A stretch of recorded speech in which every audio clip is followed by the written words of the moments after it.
Welcome to LOA Today. I'm Walt Thiessen. With me today is abundance teacher and money coach, JodieLynn Craven. This is your daily dose of happy. We are so happy you decided to join us today.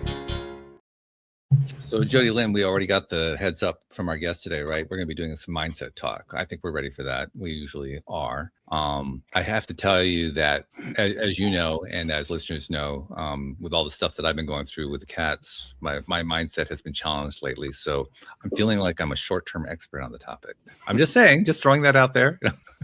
But you know how it is when you go through trauma, when you go through difficult stuff, you get stronger, you get better.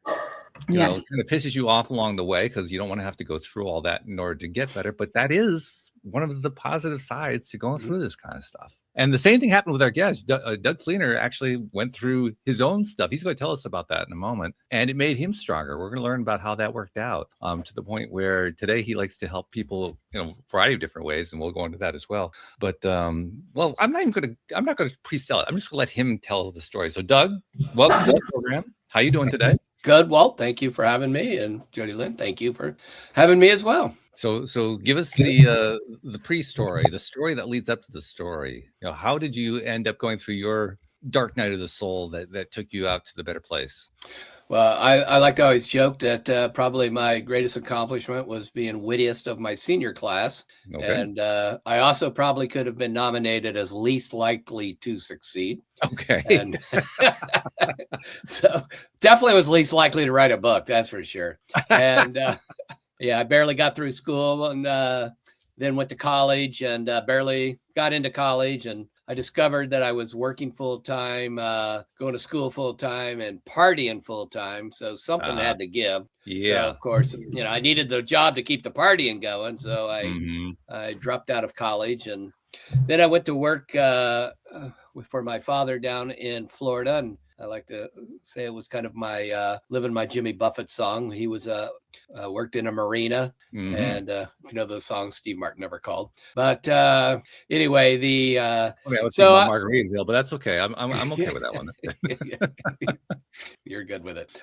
So anyway, this was in the 80s in the Miami Vice go fast boat smuggling days, and I ended up owning my own marine supply store, and so many of the smugglers were my customers as well as others. And so it was there that I started kind of I would order product in to sell to the boaters, and then I would use that same money to then buy cocaine from the dealers, the drug runners, and that kind of snowballed, if you will. Literally. And, yeah. Oh, that is a really good one. Yes. Dang it. I wish I'd thought of that. It's always a good one when you're like, oh, I'll use it next time and claim it as my own. So I had a drug addiction that was out of control. I was drinking very heavily. I was stealing money. I was a liar. I was a thief. And my father couldn't figure out why we always had these customers in our store and we were busy, but we were always out of money. So that could be an issue. Yeah. He's like, I can't figure this out. And so in 1987, in 1987, it was Super Bowl Sunday. We had this wild Super Bowl party. Giants were playing the Broncos, if I remember right. And so I'm going to do what, right? I'm in my late 20s, what any person does when life gets hard. I'm going to run away. And so I tied on one Super Bowl Sunday. The next day I wake up, and when you're kind of, if you remember, you're kind of hung over and, it was a hell of a night and you start to open your eyes. What am I? What have I done? And all of a sudden, as I was opening my eyes, I heard, and we'll be landing in Houston International. I'd actually woke up in the center seat of an airplane. Oh, my goodness. With no idea how I got there. Wow. And I'm looking around. All these people are like in winter coats, and I'm like in a T-shirt and pair of shorts, flip-flops. I put my hand in my pocket and big old wad of cash. I'd stolen the last of the money. And so I was trying to run away to Hawaii because if you're in Florida, and you're going to run away, you got to go to somewhere even warmer. It's a rule. Yes, don't know if I'll write a book on how to run away as an adult, but probably be a pretty good seller. Right? I would think you get a pretty good readers for that one. I would say absolutely. Yeah. Yes. And we run away in so many different ways, right? So just so happens, coincidence, because I was just making a connection to you. My brother lived there, so I called him up, and he answered the phone. I said, "Hey," and he goes, "Ooh, man, Dad is mad with you."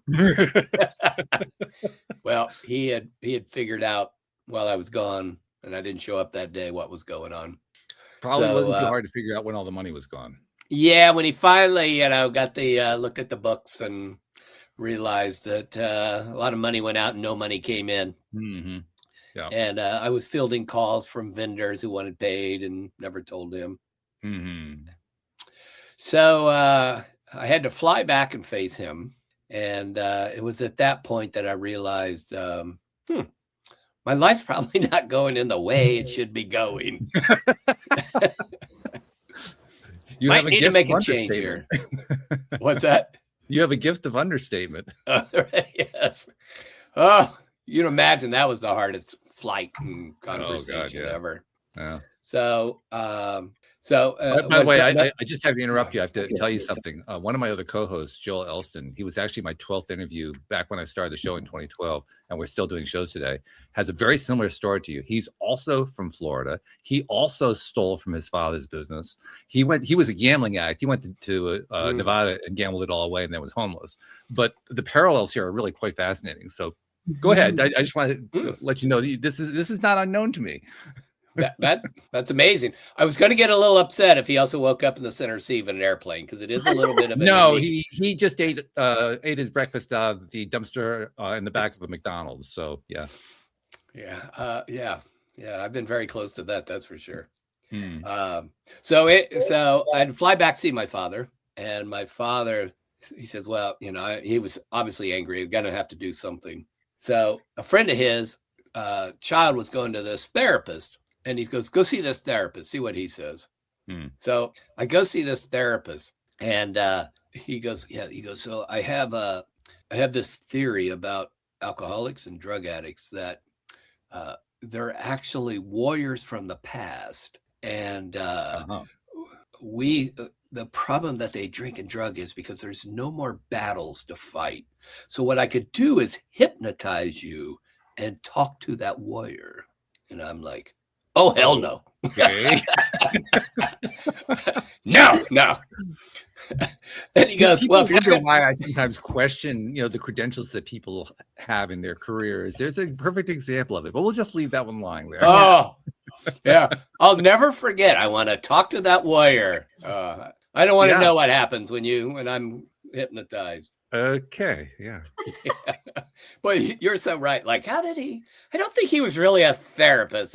I think my father's friend was being taken a little advantage of. It's also kind of a funny thing for me because I've always been one who wanted to do alternative stuff.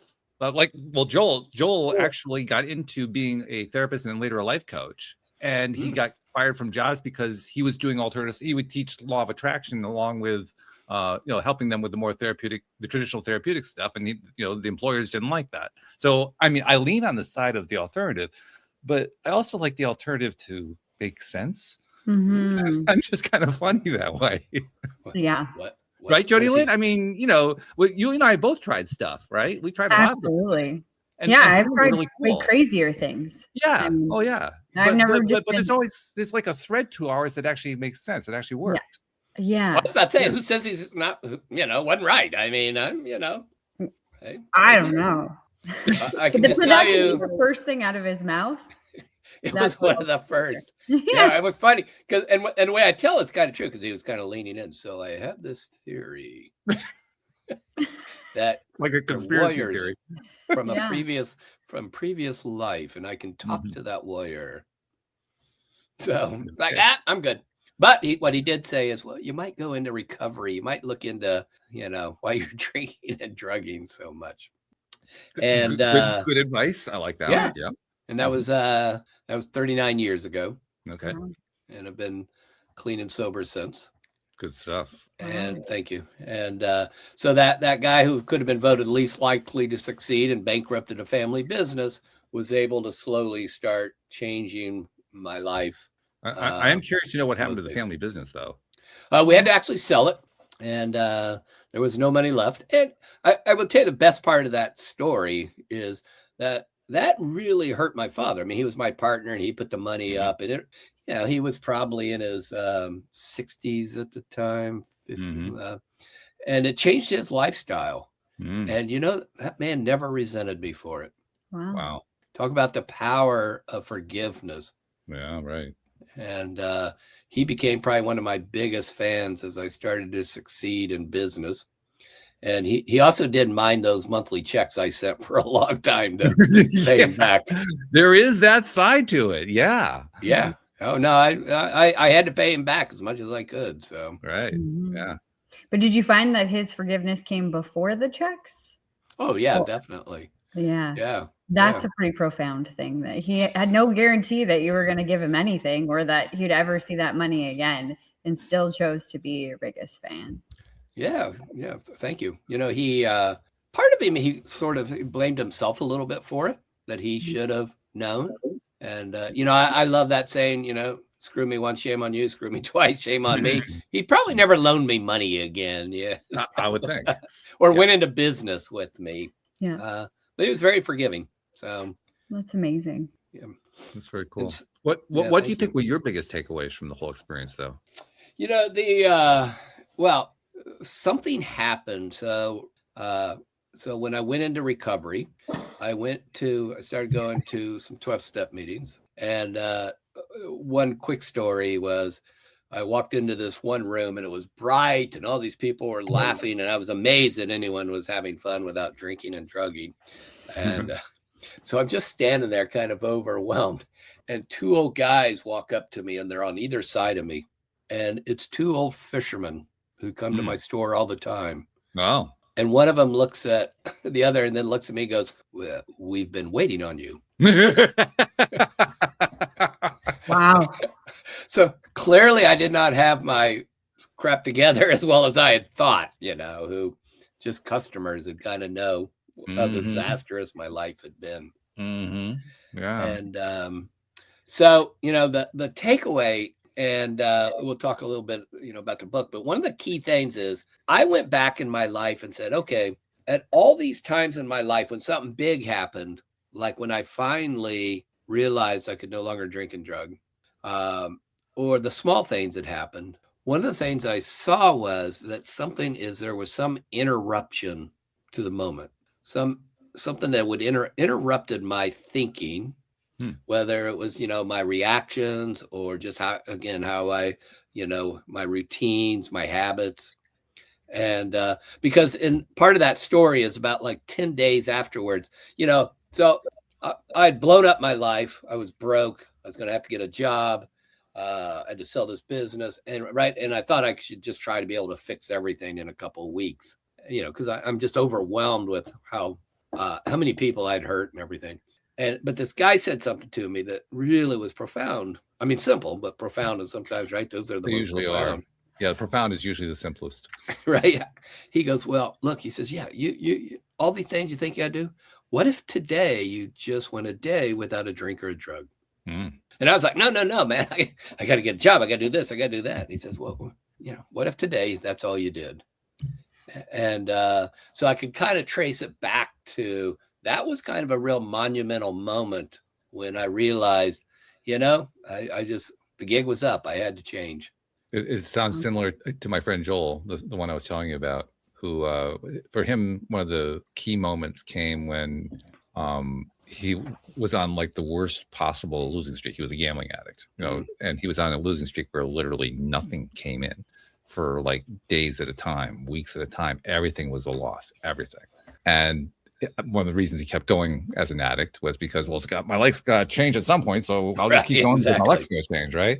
Yeah. And I guess he went to the dog track this one particular day and finally picked a race where the dog won. And he was so excited until he looked at his ticket and found he'd gotten the wrong dog on the ticket. Oh no! So even when he won, he still lost. That is a sign right there, isn't it? Yeah. Divine intervention. You know, that was a signal. Like, okay, pay attention here. It's what I call the 2x4 rule. JodieLynn has heard this one a few times. The 2x4 rule. Different people express it different ways, but for me, it's where the universe starts off by whispering in your ear and you ignore it, and then it taps you on your shoulder and you ignore it, and then it shoves your shoulder and you ignore it, and then it gives you a really hard shove and you still ignore it, and then it gets out the 2x4. That's what the 2x4 rule is. So if you keep ignoring the signals, the 2x4 is going to come out at some point. Yeah. Absolutely. Somebody once asked me, didn't you see any signposts along the way? And I'm like, oh yeah, I ran them over. I accelerated. Of course I saw the signposts. Yeah, the other one I have is a little analogy of like when you're hitting a bottom, you're falling in this deep hole. And then all of a sudden you hit this ledge and you've been falling, so it hurts like hell. And at that point, you can either stop, but most addicts and alcoholics and other people just roll over and keep going deeper until you hit the ledge, and each ledge you go down hurts a little bit more each time. And until you're tired of hitting ledges or sick and tired of being sick and tired. And, and again, those are big things with alcoholism and addiction, what have you, but it's also, I think, just a metaphor sometimes for the, with our attitudes and just ways that, we just keep kind of going deeper and deeper until we decide that, we just need to change our perspective. I think it also comes down to who you have in your life. I mean, you mentioned the two fishermen who met you at the 12-step meeting. There's a scene that comes out of the old TV series, the West Wing, that kind of evokes the same idea. One of the characters in there tells a joke about how a guy falls into a hole in the sidewalk, and one of these manhole kind of holes, and a priest comes by and he says, "Father, I'm stuck down here. Can you give me help?" And the father writes down a prayer and tosses it into the hole, and says, she's like, "Oh my God, what am I going to do?" So waits some more, and then somebody else comes along and he sees a lawyer. "Oh, hey, can you help me with this?" He says, "Sure, no problem." And he writes out a summons, tosses it into the hole, and walks on. And this keeps happening over and over again. Finally, a friend of his comes by and says, "Joe, can you help me? I'm down this hole." Joe jumps into the hole. Says, "What have you done? Now we're both stuck down here." And Joe says, "Yeah, but I've been down here before and I know the way out." There you go. Oh, that's a great ending. Yeah. That's so the benefit of who you're connected with. Who do you end up connecting to? I mean, in Joel's case, it was people who he connected with who helped him to understand how he was contributing spiritually and emotionally to his own situation. You mentioned the fisherman. I'm sure there were others too, but let's talk about that piece. Who do you connect to, and how does it help you climb out of that hole? Yeah, I think and I think your analogy is and that story is just great, because so often whatever we're going through, right, we think we're the only one who's gone through it. Yeah. Right. And I got into it, I got to get out of it or what have you. And I think one of the things that any kind of recovery does, but it's a great model for anything, right, is to find people who've been through what you've been through, come out the other side. And I think just as important is they did the work to come out the other side. Oh, yeah. Yeah. I think one of the things with social media and self-help books and everything, right? Everybody makes it just sound, like, it was really easy and just follow this. The one that there was a moment in my early recovery made a big difference. So I was only a few months clean and sober, and I met this guy, Fred, and he had 47 years at the time. And he had a disabled son. So he was a guy probably in his late 70s. He had a disabled son who lived with him. His wife had some kind of terminal illness and was like in a hospital bed in the living room. Wow. Right. But he had a good attitude. But the thing is, he told me one day, he goes, "Doug, everything that's happened in my life happened for the best. I just didn't know it always at the time." Yeah. And it's funny because I've told that story many times and a lot of people debate it. Well, sure, because on the surface, how can that be? You got a disabled son, you got a wife who's dying in her bed. How could this possibly be a good situation? Correct. But like I say, it's what he chose to take away from it. Yeah. And so, so there were times in my life that, I had to go get a job I didn't want, or I did these things and life was really hard. I just kept going back to Fred T. Like, everything in his life happened for the best, and his life was a hell of a lot worse than mine. And that was very... Again, with my friend Joel, what he found is that, because he was in very much the same situation as you, and the difference for him was he actually ended up going to court, getting convicted. He's a convicted felon, went to jail, that sort of thing. And then everything that happened afterward, literally, there was never a choice. It was always just one option.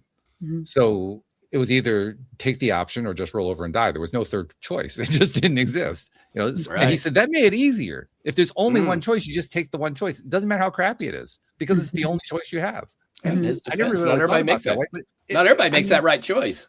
Mm-hmm. True. Oh yeah, you can actually dive off the deep end again. But that it's a fascinating thing. If you're presented with that one choice, do you follow it? He did. It worked out great. Right. Yeah. Yeah. And look, and I think sometimes the most difficult ways we don't actually realize is the easier way. Yeah. Yeah. Right. But we don't know anything about that. No. Yeah. No. It seems more difficult on the surface, but once you're through it, you're like, oh yeah, that was easier. Right. Yeah. I mean, and so, yes, versus keep going and, hitting your head up against the wall over and over and over and keep doing the same things and thinking, there's going to be that breakthrough, there's going to be that change or what have you.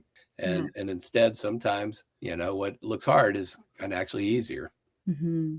It's funny, but you don't see that right away.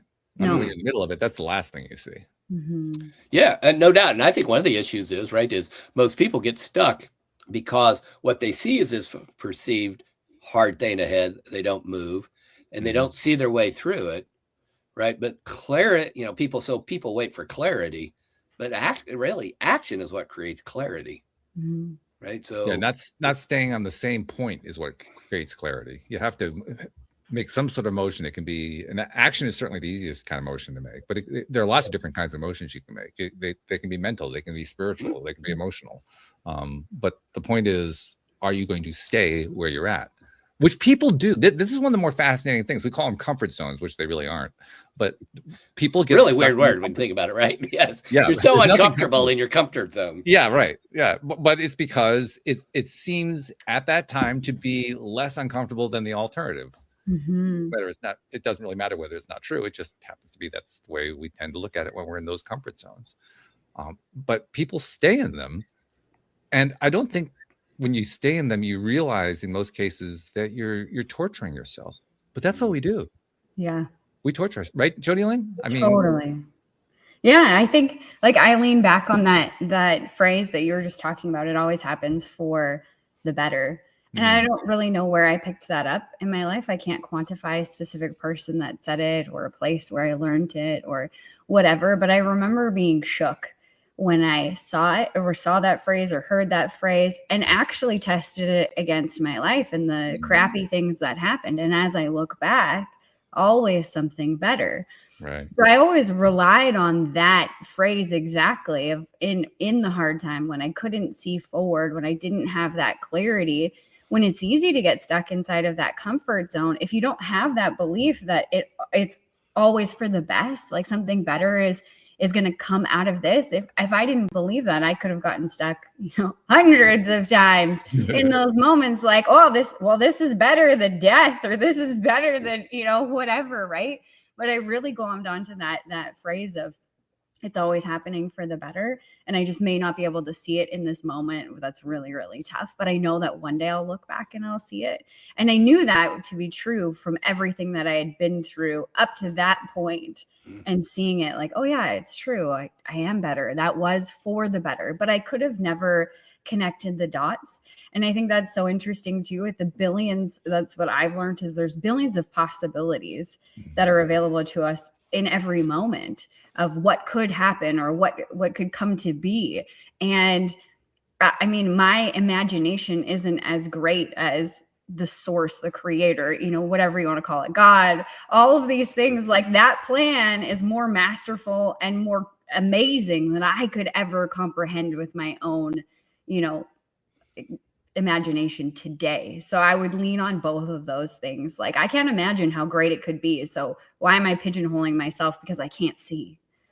Do you remember? I mean, it's always not always. It's often hard to identify something like this because these are transition things that happens over time. But do you recall like a turning point where that realization really came into sharp focus in your mind? Yeah, when I was like in my early 20s, when I had I think I had just broken up with like my first long-term boyfriend, who was a like emotionally abusive relationship. And in those moments, like we had a house, we went through the crash of 2008. It was worth half of what we paid for it. And I remember just really feeling stuck. Like, I can't leave. There's nothing I can do. This is the worst situation. Like, I'm in my 20s and I'm going bankrupt. I'm a loser. I'm going to sleep on my brother's couch forever. And then I remember that philosophy. It always works out for the better. And it was like, bam, okay, this is hard. This is going to suck for a while. And I don't know what this is going to look like, but I know it always works out for the better. Do you remember why you believe that though? I mean, because that's an extraordinary thing to believe when you're in the midst of something like that. No, I think I did a lot of I started doing some personal development from then, but from a young age, I was molested when I was a kid. So after that had happened, I'm so grateful that I had a father who was into personal development and who was like going through that, wanting to learn. And he was trying to learn from a leadership side of things, but also he recognized he wanted to be a better dad than his dad was. And he just wanted to be better for his kids. So he was always working on that. So when I was going through that, he made a point of spending time with me to teach me some of these fundamentals. Like every day we would go and we'd have a fire in our like back 40 and we'd talk about my feelings and how I was doing and, all of these things to help me process all of this. And so I assume that it came from him, that it always works out from the better in some of the things that he learned. But in those times, like when I was in my early 20s and going to university for the first time, I remember taking a psychology course and they started talking about Maslow's hierarchy of needs. And I saw the hierarchy of needs and I was like, no, you're wrong. Wayne Shepp made that. He told me about it. Like my dad's been telling me about the hierarchy of needs since I was like 10 years old. Like I was just, like, oh, that didn't come from my dad. Not that he ever said he made it up in any way, but I just assumed that this did come from him. Well, yeah, this wisdom was coming from him and he was teaching me. I didn't really think about where he had learned it or whatever. So I remember in that moment being like, oh, he learned these things from someone else. So I think it was in that time in my journey of growing up with his influence and him being so close to me because of everything that happened and him taking that time to teach me those things. It had to have come from there. And it was a really awful and catastrophic thing to go through. And I think he really wanted me to see that there was another side to this, that there was, the light at the end of the tunnel and, wanted me to be okay and forgive the individual and let go, not condone what the person did, but let go of that before I didn't have a chance to let go of it. He was worried something was going to happen with the individual. He was a young man. He wasn't even an adult at the time. And so, I was so grateful that somebody implanted that in, that he implanted that in, and that I could see it real time because I relied on that. Every time I look back, it was always better. So there's another example of being connected with somebody who was the right person to connect with, somebody who will give you that I know the way out routine. Exactly. Very powerful story. Thank you for sharing that. Yeah, thank you. Yeah. I think so. So let's fast forward a little bit because I think we got a pretty good lay of the land where your life has been concerned, Doug. But you got past that formative period. that's probably the polite way to put it. But you got past the formative period. You learned stuff from it. How did that actually translate into how you applied it in your life? Yeah, what I think probably the biggest thing that I started to apply is, and actually I wrote a book 2 years ago, kind of based on this, and was that what I could see and what was changing my life in recovery could also help me in my career and in my relationships, and probably one of the biggest things was really about about to be able to live in the day, right? And so it, and in recovery, it's very focused on a day at a time, if you will.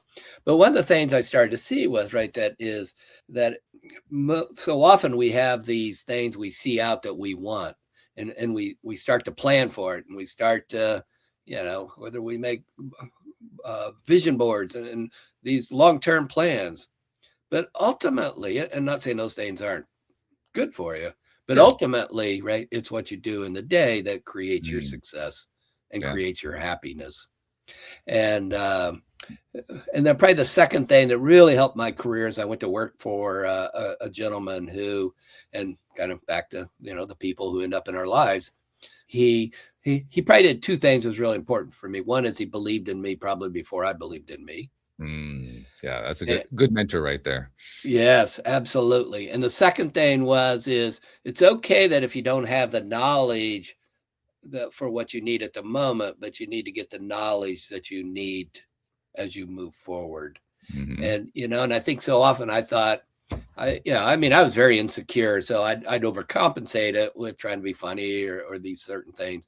But what I realized was that I needed, that really the equation was if you take the experience of the past and the knowledge gained today, you can create a better tomorrow based on the actions you do today. And so those things is probably really came together. And honestly, well, I also got some really good breaks. I got lucky sometimes. There's nothing wrong with some luck. Right time, right place. Maybe there's more there than we see. Basically the same thing, Right. I mean, I went to work for Bose Corporation, and they had one store at the time. And wow, that was a while ago then. Yeah, they actually ended up shutting down all their stores. They had over 100 stores. I took from one store to 100 stores. But, kind of, going back to what Fred had told me, right? The best thing they ever had to me, right? So I had to close that business up, and I had to go to work. I went to work for the Sharper Image, which you remember those days, I'm sure. Absolutely. And, and so fun place to work. But, and so when I went to work for Bose, to get out of working in retail. And then they opened up this retail chain. And just so happened, everything I had learned in that job that I didn't want to get put me in this place to succeed. It's astonishing how often that happens. It's truly astonishing. And I don't think most of us, we don't often connect those dots, right? No, not really. Right. But if I hadn't lost that business and gone to work for this company that had high standards and was really about customer experience and customer engagement, it really was like a master's degree, in a certain kind of retail that Bose was doing right at that time. Right. Yeah. It's funny how you have to kind of look back over time. You have to have that time span, first of all, to look back on. But when you look back over time, you can start to piece together, no matter how your life has gone, you can start to piece together. I picked up this skill. I picked up that skill. I learned this. I learned that. And they all fit together to do this thing that I'm doing now. It's astonishing, but it plays out that way. I'm going to say 95% of the time. Yeah. And that may even be an understatement. It may be close to 100%. But it's just amazing to me how often that plays out. And yet it does.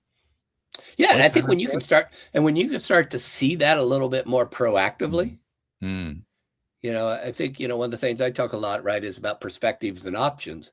And we always have far more options than we even think about, right? But to have more options, you have to have kind of a little different perspective. And, and so when you can widen your perspective, you widen your options. And I think you widen the opportunities, and not just career wise or work wise, but also in relationships and in happiness and even the way you just spend your time. And in your we get so locked into like the one track perspective of this, you do this and then this happens, or it has to look like this, or whatever it is. You could say it about relationships, work, about money, about every single thing that we touch. The more narrow our perspective is, the more locked in we are to that has to be true, when there's so many other perspectives available. And you're right, we do close off those opportunities or those possibilities by being so narrowly focused. Just taking that step back and seeing that, oh, two things can be true at once. There's more things happening here than I can comprehend or I can see with my own eyes or understand with my own brain. What else is possible here? And there's a fascinating piece to what you're talking about too, because you've touched on half of the fascinating piece, the fact that we can close our minds off to it. The other half of the fascinating piece from my perspective is that focus ability actually gives us the ability to drill in on whatever that thing is that we're focusing on to the point where we become expert at it. We become really, really, really good at it. So there's a trade-off. On the one hand, we cut ourselves off. On the other hand, we develop skills on the same thing. Yeah. And it's probably wild. And I think it's getting harder and harder, right? Because there's just so much information out there. There's so many distractions. There's just so many things that can really pull you to the point where there's so little focus that you miss the opportunities that are in front of you. Well, I'm wondering if what it really comes down to is how you decide to feel about those opportunities and what was missed and what you pursued. Because the thing that keeps coming up in my life and in my experience is it isn't so much what happens to me. This is part of what one of my major life lessons was. Because for the longest time, I believed that for any given event, any given circumstance, good, bad, indifferent, there was a default emotional connection. If something bad happened, then you had to feel bad about it. If something good happened, then you had to feel good about it, or at least you tried to. And that the idea that you could choose a different emotional response was ludicrous. I mean, what the heck? Who's going to come up with that piece of nonsense? Well, I finally learned that wasn't true, and that opened up a whole range of new possibilities for me. But until I learned that one, I was kind of locked into the idea that a negative or not negative, a narrow focus is going to produce just this one thing. That's all it's going to produce. It wasn't until I realized I could actually change how I feel about something and get a different result from the exact same thing I was focusing on. Right. Yeah, that's something that's a little bit of a skill and power that people don't realize they have. But the good news is that it's a very teachable, learnable skill and mindset. It really is. Yeah. And even if it's not being taught to you, you can learn it yourself. That's the way I did it. I actually learned it myself. Now, I had a whole lot of help. I mean, that's one of the reasons I started the podcast. I started the podcast because I needed a lot of help. And I didn't have somebody like, JodieLynn's father, or I didn't have like your father or your two fisherman friends to lean on when I had my problem. I did have a spouse, but she didn't have many of the answers either. So we were kind of figuring it out together. I didn't have anybody to lean on. So I started a podcast. The point is, how many episodes have you done? What's that? 3,000 some. How many episodes? That's about 2,200. 2,200. Yeah. That's a lot of information and a lot of people. It is. Yeah. A lot of influence, like different perspectives, different energies, and different ways to say the same thing. And the amazing thing that I love the most is having connected with people like you, JodieLynn. Some of my best friends are the people who do the show with me. Yep. And they're from all over the planet. I love that. I absolutely love that. So I think I mentioned that just to say it doesn't really matter whether you've got somebody in your life right now or not who can be that mentor, who can be that person. You can find them, especially in this age where we live in now, where we have all this interconnection going on globally. The only thing that's stopping you from finding somebody who can have that kind of positive influence on you is that you just aren't looking. Yeah. Right. That's really it. Yeah. It's not like, 60 years ago where you grew up in a town of 2,000 and that was it. There was no other option. Right. Yeah. Right. Exactly. Yeah. We're all in different places and we're having a conversation. In the same living room, it seems. Exactly. It really is the power of the positive parts of technology. That's for sure. Yeah. And there are quite a few of them. So let's go on with your story. So you went through what you went through. You were paying stuff back. You gained these insights that you were applying, and your life started getting these amazing, fortunate things happening that all seem to fit together. I imagine at some point you're starting to like piece this together in your mind and say, wait a minute, this is important. Do you remember where that happened?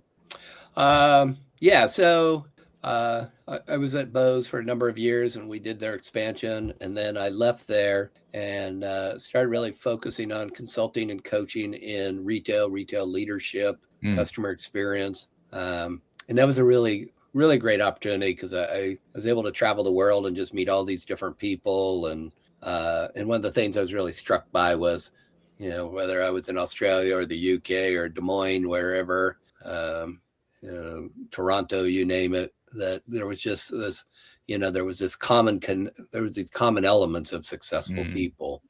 And, and I use the word successful, and most people just think about money, right? But there's just so many different elements, right?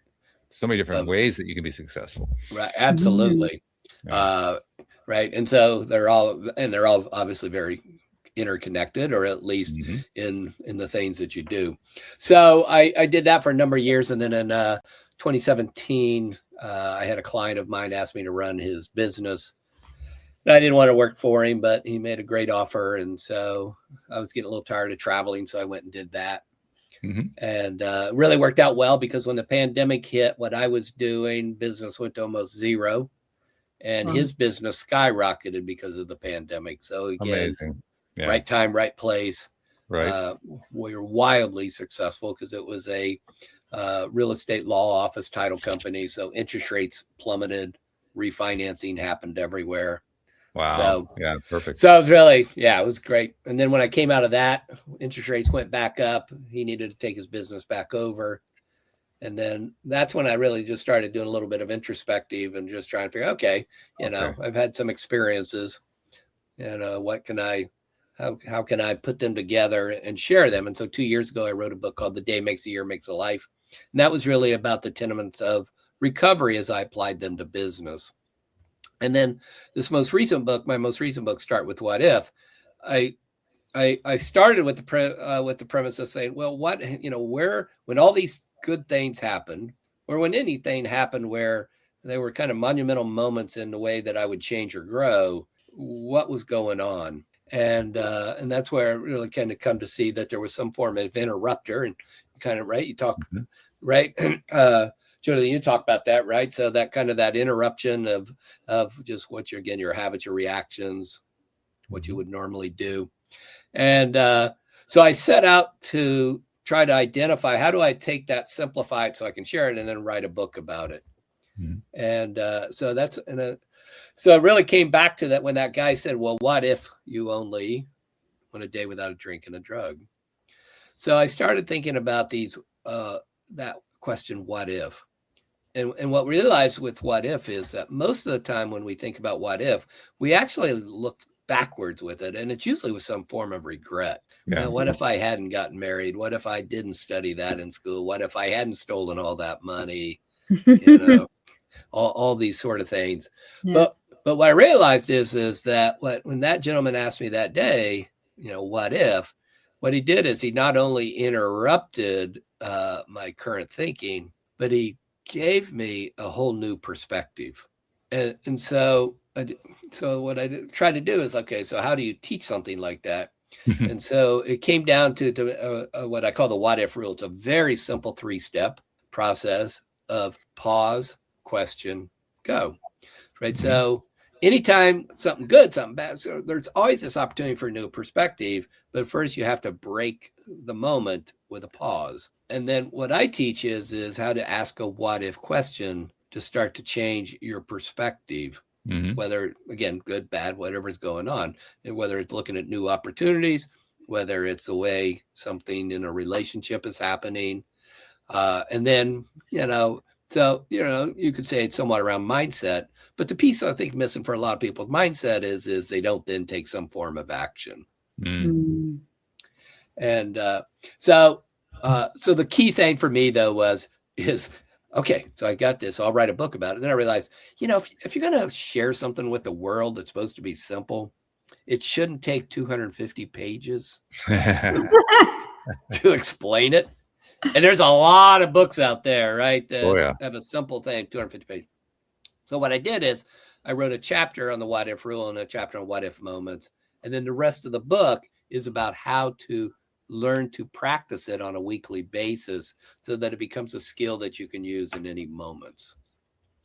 I'm Wow. curious about something because the whole phrase "what if," which is a very short phrase, but the phrase evokes something in my mind. There's a teacher that both JodieLynn and I know of that we like, and I don't know, you may know the teacher too, called Abraham Hicks.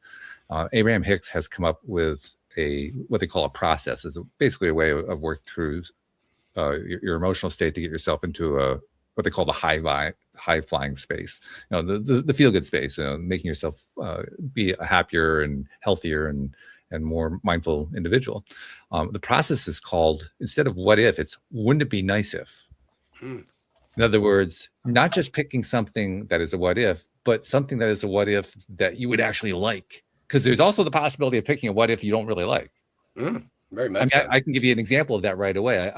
One of my businesses, I have a gardening service business, and one of my employees left toward the end of last season to go do a sales job. She wanted to expand her horizon and so forth. Well, she's coming back this year because she found that she really hates just working for the money and wants to actually do something that she loves. The point of bringing that up is she had only asked the first part of the question, what if? She hadn't asked herself, wouldn't it be nice if? She kept thinking, well, I really need this. This is important to having a good life, but I'm not looking forward to it, but I got to expand my horizons and so forth, instead of, wow, here's what I would really like to do. Right. Because it's not a question that people ask a lot anymore. I mean, it's one of the things that strikes me the most when I talk to young people, if I'm out doing a day trip or something and I'm talking to a clerk in the store or something like that, I'll ask them, so, what this is your summer job. Okay. Are you going to school? Oh, you're going to school. What are you going to school for? What's your major? What are you doing? And they tell me the story. And almost 9 times out of 10, just from the way they're telling the story, I can hear from their voice, I'm doing this because that's where I'm going to have the most successful career, where I'm going to make the most money. I'm going to have the American dream and so forth. And so I'll ask them some question that essentially says, yeah, but what's the part of it that you love? And I get these blank looks back. Right. You know what I mean? Yeah. Yeah. Totally. And it worries me a little bit because these are people who have never really been challenged on, well, what is it that you love? What's your passion in life? What's important to you? Well, and it's interesting because there's this shift in our society about mental health and being like awareness and like ascension and understanding and all of this stuff, especially over the last 5 years when it comes to ascension, at least. But I mean, I think that it's been longer. Our society has been, looking at this context, if you will. And from my dad's day, he would tell me about, the ladder on the wrong side of the building or the ladder up against the wrong building.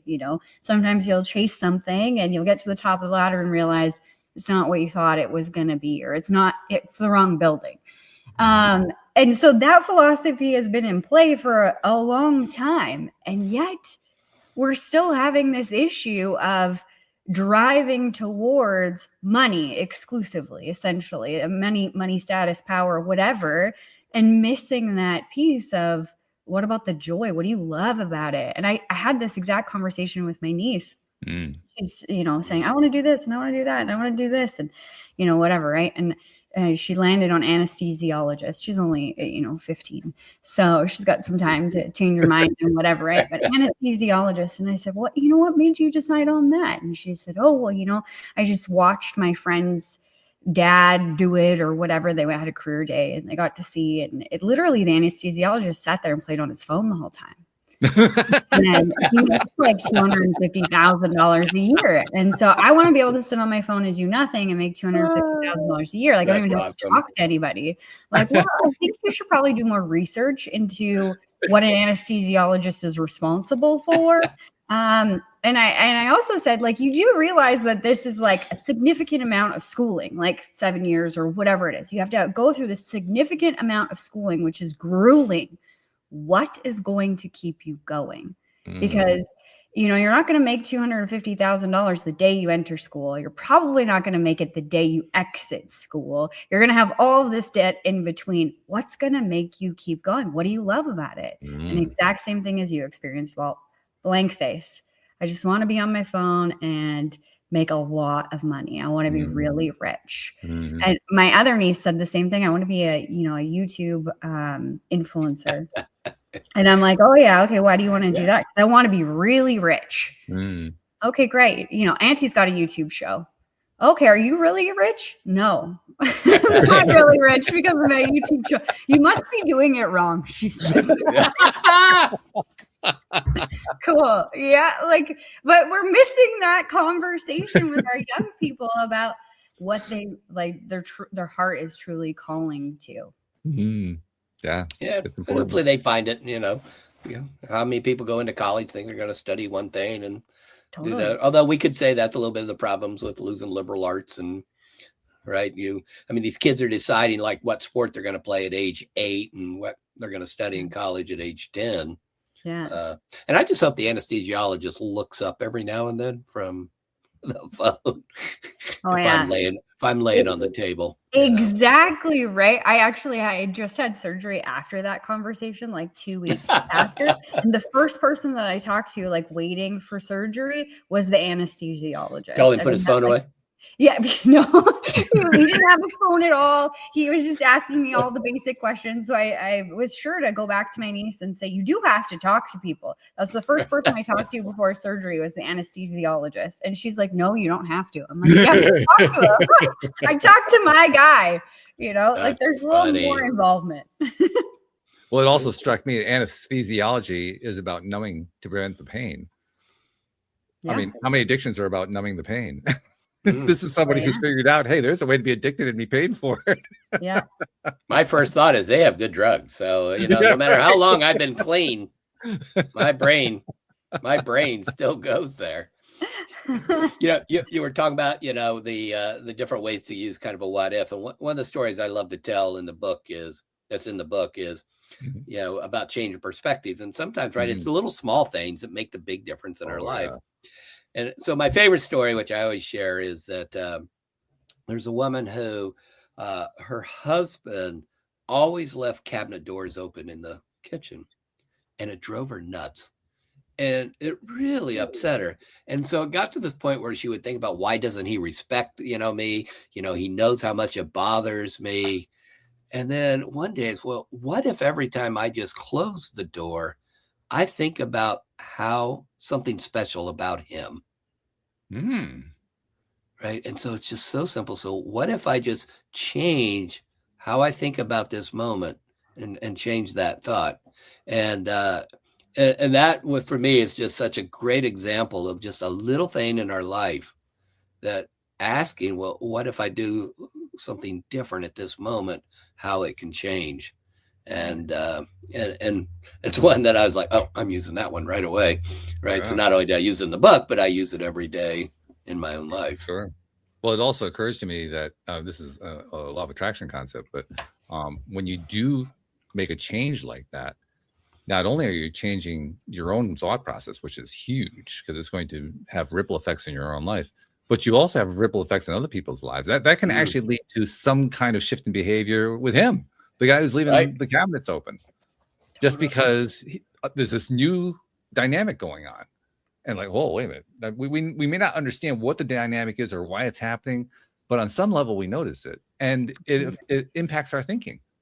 Oh, absolutely. It's got to put that energy you put out there, right? Yeah. So instead of walking in the kitchen, and even if she doesn't say anything, right, it affects her energy, and that transposes over to him or even others around him.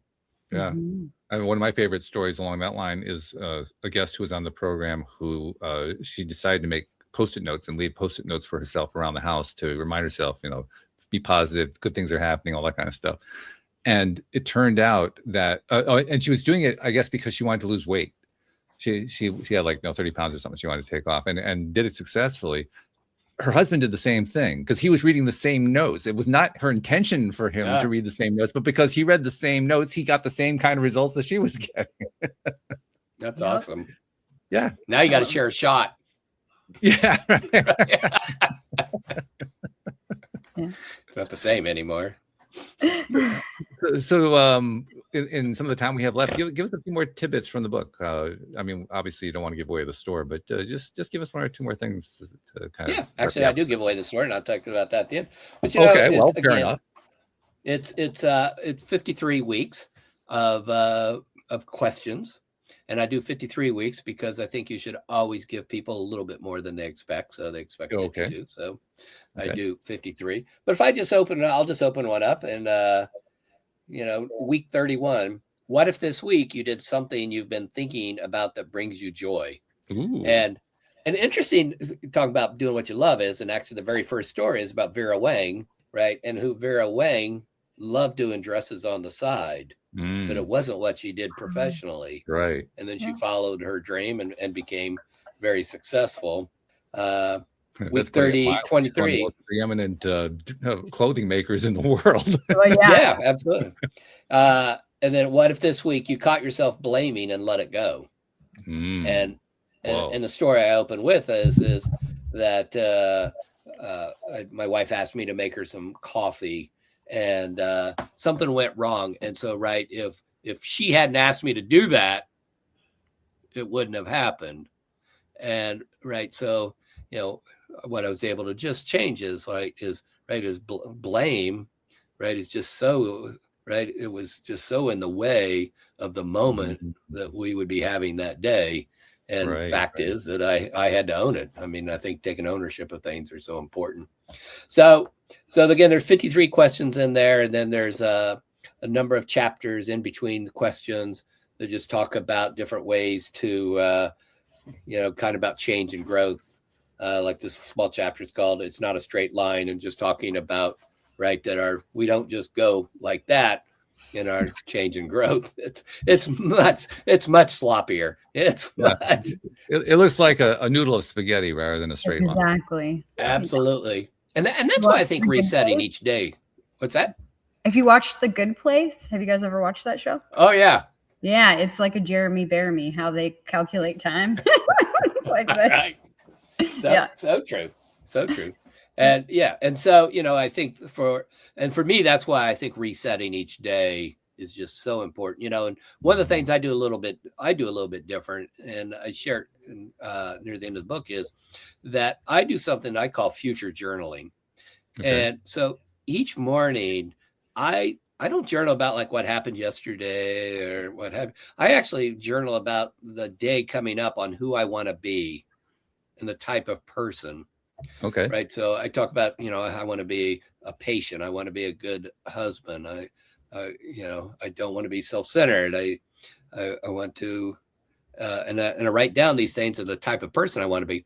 And here's why it works is, so when I start to veer just a little bit from that, it's so prevalent and so current in my mind that I'm able to catch myself.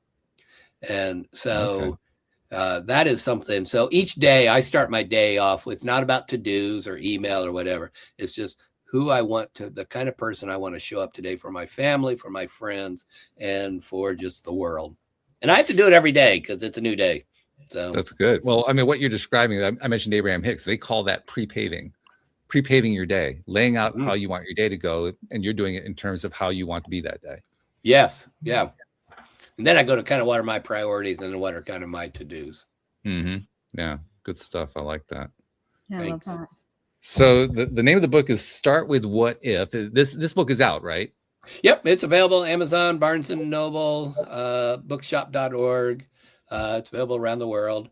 And if they go to Buy What If, well, actually, I'll tell you, let me give you a different. So I know you've got it in the my website notes, but I actually give away 44 pages of the book. I give away the entire framework. Okay. Because I want people to have how to start with what if. So it's about like 12 chapters of the book. And so if you just go to startwithwhatif.com, and if you go there, you'll be able to just sign up and get it. You can read it in your Kindle, on your phone, and PDF, however you want. And so it's a free download. And then again, you can purchase the book. Yeah, I love that. Yeah. Do you also like hearing from readers? Yeah, I love to. Yeah. Yeah, and I hear from them. I hear from them a lot. And okay. What do they do? Do they contact you through the website? How does that work? Yeah, it's interesting. I actually, one of the things is pre-launch, I put the book up on a thing called NetGalley, where a lot of librarians and the reviewers are there, and got a lot of great feedback on the librarians. and some have been really powerful, just, but again, the simplest ones, I'm a better wife, mother, and worker as a result of the book. Oh, wow. That's really good. What more, what more could I ask for? Now, if I could just get in my daughters to read the book, I mean, it'll come. Ripple effect.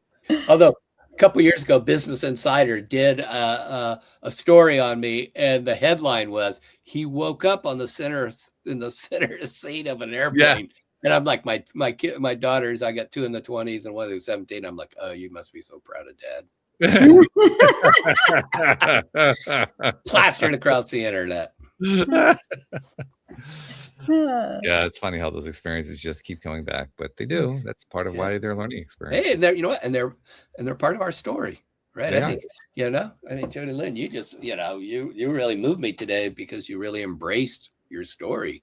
Right. And you get that. Well, she's also, I mean, she's a money coach. So, I mean, she's used to telling that particular story in the way that ties into the money. I mean, that's why it flows so easily from her. Yeah. And it's funny, right? Just how all those sort of things, people don't even equate them with how they deal with money. It's true. Yeah. It took me a long time to figure out how to deal with money. Yeah. Well, one of the other things I love about JodieLynn is she's also really good at tying together how the conversation went. I'm going to ask her to do that again today, right here. Because, well, first of all, I know she's going to have a whole lot. Because I don't know if you know this, JodieLynn, but you have like a barometer that I can just really easily read. The barometer is, there are times when you just jump right in and I say, okay, she's engaged. Like, he's going to have like 25 minutes that she's just going to have to condense down to 3 in order to get it yet. But she was so excited she got the dog. So, exactly. When she wants to bring the dog in on it. That's right. Which was really cute. Yeah, thank you. She's a pain in the butt sometimes, but aren't they all? Okay. So I feel like we covered a lot of ground today, but there was a couple of things that tied together that really stood out for me. And that I think is such a beautiful reminder, Doug, for all the people that are listening and for Walt and myself.